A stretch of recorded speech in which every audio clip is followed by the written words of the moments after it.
திருவண்ணாமலை அருகே 50 ஆண்டுகளாக குடியிருந்து வரும் இடத்திற்கு பட்டா வாங்கி தருவதாக கூறி திமுக நிர்வாகி அடாவடி வசூலில் ஈடுபட்டு வருவதாக புகார் எழுந்துள்ளது.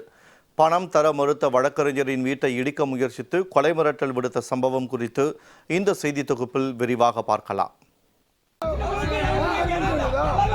50 வருஷமா இருக்கிறேன். பார்த்து கொடுத்தா கொடுக்கட்ட போட்டு போ. திருவண்ணாமலை மாவட்டம் தண்டராம்பட்டு அருகே தென்கரும்பலூர் கிராமம் உள்ளது. இங்கு 600க்கும் மேற்பட்ட பட்டியலின பிரிவு குடும்பங்கள் வசித்து வருகின்றனர். இந்த மக்கள் பெரும்பாலும் அரசு புறம்போக்கு நிலத்தில் வீடு கட்டி குடியிருந்து வருகின்றனர். இந்த இடத்துக்கு பட்டா வாங்கி தருவதாக கூறி தென்கரும்பலூரைச் சேர்ந்த திமுக முன்னாள் ஊராட்சி மன்ற தலைவர் பாஸ்கர் பட்டியலின மக்களிடம் பணம் வசூலித்து வருவதாக கூறப்படுகிறது. 1 சென்ட்டுக்கு 1 லட்சம் ரூபாய் கேட்டு அடாவடி வசூலில் ஈடுபட்டு வருவதாக தெரிகிறது. இந்த நிலையில் அதே கிராமத்தில் வசிக்கும் வழக்கறிஞர் முனுசாமியிடம் பணம் கேட்டுள்ளார் பாஸ்கர். அதற்கு 80 ஆண்டுகளுக்கும் மேலாக தாத்தா தந்தை வாழ்ந்து வந்த இடம் என்பதால் இதற்கு எல்லாம் பணம் கொடுக்க முடியாது என்று முனுசாமி மறுத்திருக்கிறார். இதனால் அதே கிராம மக்களை தூண்டிவிட்டு தகராறில் ஈடுபட வைத்து வீட்டை இடிக்க பாஸ்கர் முயற்சித்து கொலை மிரட்டல் விடுத்ததாக கூறப்படுகிறது. இது தொடர்பான செல்போன் வீடியோ வெளியாகி உள்ளது. 50 வருஷமா இருக்கிறேன். பார்த்து கொடுத்தா கொடுக்கட்ட போட்டு போ. போ கிளம்பு. நேரா போ.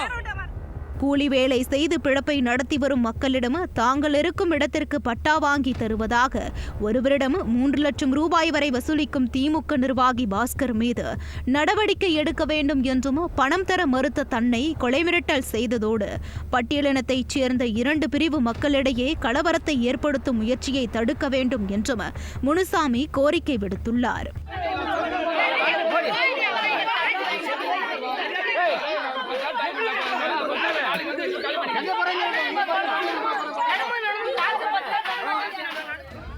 இதுகுறித்து காவல் நிலையத்தில் புகார் அளித்தால் அமைச்சர் ஏவாவேலு ஆதரவாளர் பாஸ்கர் என்பதால் நடவடிக்கை எடுக்காமல் மனுவை தட்டி கழிப்பதாகவும் அவர் குற்றம் சாட்டியுள்ளார்.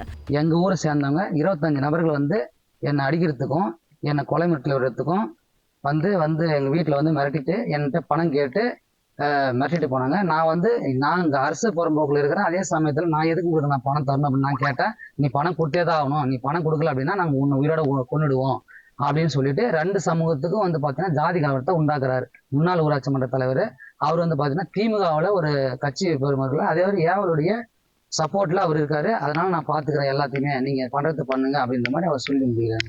வசிக்கும் இடத்திற்கு பட்டா வாங்கி தருவதாக 3 லட்சம் ரூபாய் வரை அமைச்சர் ஏவாவேலுவின் ஆதரவாளர் கட்டாய வசூலில் ஈடுபட்டு வருவது கிராம மக்களிடையே அதிருப்தியை ஏற்படுத்தி உள்ளது.